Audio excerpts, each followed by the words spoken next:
And when we get our first look at Pilot Gordon, he is straddling the spacecraft nose in the midst of the EVA. He is attached to his spacecraft by an umbilical line which furnishes him oxygen and communications. Let me have some. You got it. You're hung on something out there. Got it. Good show. Yay. Both cameras are running. How you doing? Oh, I'm here. Huh? I'm here, I guess. Sure are. Right up, cowboy.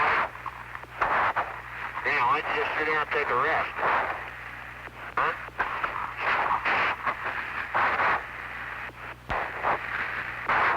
How you doing? Tired, Pete. All right, just rest. Yeah, you got plenty of time. Only been out 9 minutes.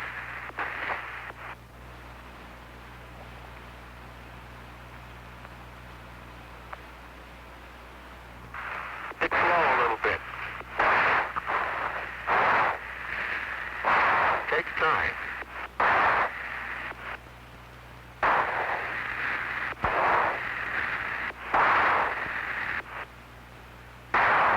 Hey, you ought to see him. He's riding it like a cowboy. Houston, roger.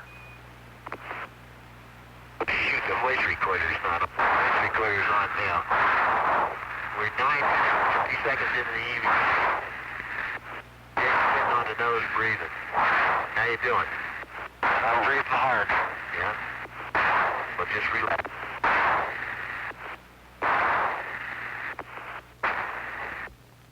Astronaut Gordon is removing a Dacron tether from the Agena. He will clamp it onto the Gemini docking bar for use in a stabilization exercise tomorrow.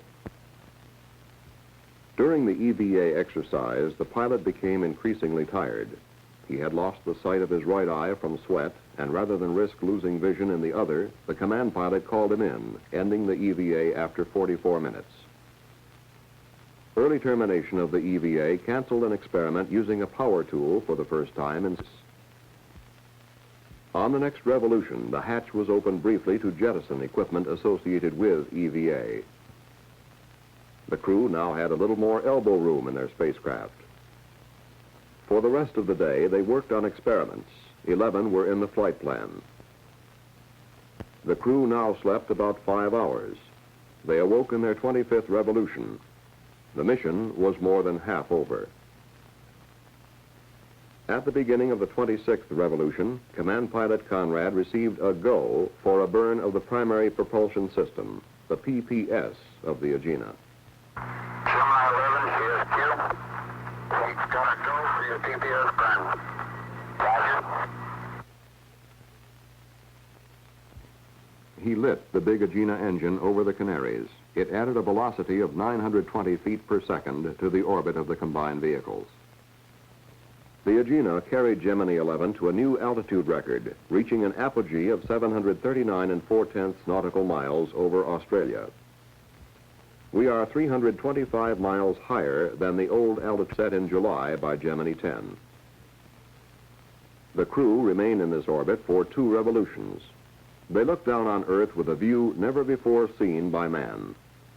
They photographed that view for us with a wide-angle lens. The round curvature of the Earth stands out clearly, and it looks almost like a small globe on a table. Searching for adjectives, astronauts Conrad and Gordon said repeatedly that the sight was fantastic and unbelievable. We can only agree with them. Conarvin 11. Okay, everything's go up here and the world is round. You got a good view? I mean, it's spectacular. Bill, it's utterly fantastic. You wouldn't believe it.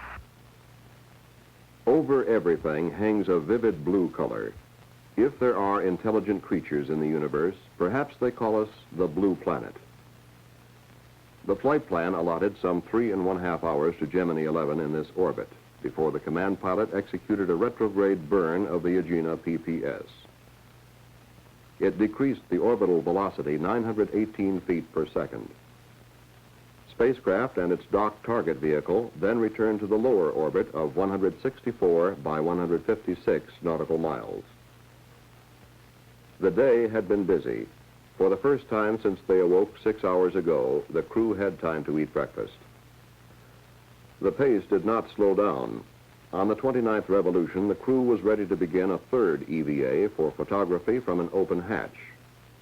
Pilot Gordon shot synoptic terrain and weather photographs of the type familiar from past flights. He also performed an ultraviolet photography experiment. The stand-up EVA ended over Hawaii on the 30th revolution. It had lasted 2 hours, 11 minutes, setting, as the spacecraft communicator put it, a new world's outdoor record. Spacecraft and Agena had been docked since the first day. They had flown together through 3 EVAs and an altitude record, but now they would undock. Say, we're going to hate to leave this Agena. It's been pretty kind to us. Sure has. After undocking, the command pilot pulled the tether taut.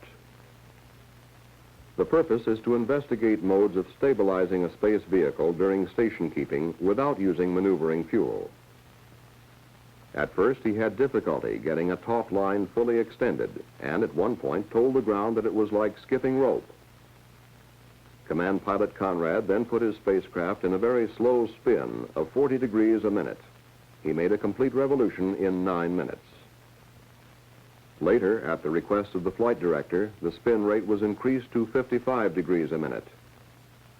Spacecraft and Agena again stabilized on the tether.